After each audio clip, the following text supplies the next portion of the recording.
কলকাতা থেকে গুরুত্বপূর্ণ কিছু নমুনা আর ক্লু উদ্ঘাটন করে দেশে ফিরেছে ডিবির বিশেষ দল। ডিবি প্রধান হারুন আর রশিদ জানিয়েছেন, যে উদ্দেশ্য নিয়ে কলকাতায় গিয়েছিলেন তা শতভাগ সফল হয়েছে। বৃহস্পতিবার দুপুরে কলকাতা বিমানবন্দরে সাংবাদিকদের সঙ্গে আলাপকালে তিনি একথা বলেন। হারুন আর রশিদ বলেন, তারা 3টি বিষয়কে প্রাধান্য দিয়ে কলকাতায় গিয়েছিলেন। এর মধ্যে মূল ঘাতককে গ্রেফতার করে তার কাছ থেকে পাওয়া তথ্য মিলিয়ে নেওয়ার কাজ করেছেন তারা। দ্বিতীয়ত, ভারতে গ্রেফতার হওয়া কসাই জিহাদের সঙ্গে মূল ঘাতকের কথা মিলিয়ে নেওয়ার চেষ্টা করছি। এতে দুজনের কথা শতভাগ মিলেছে বলেও দাবি করা হয়।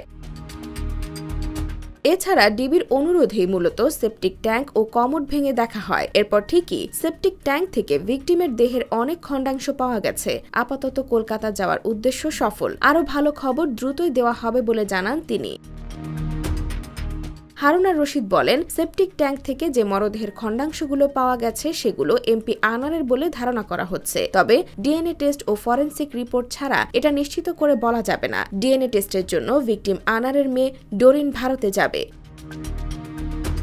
ডিবি হারুন জানান, আরও একটি বিষয় ছিল, সেটি হলো স্বচক্ষে ডিজিটাল এভিডেন্সগুলো মিলিয়ে দেখা। যারা বিদেশে পালিয়ে গেছে তাদের ফেরাতে ইন্টারপোলে আবেদন করা হবে বলেও জানান তিনি। বলেন, একজন নেপালে পালিয়েছে, আরেকজন মূল আসামি শাহিন আমেরিকায় আছে। IBTV USA, new York.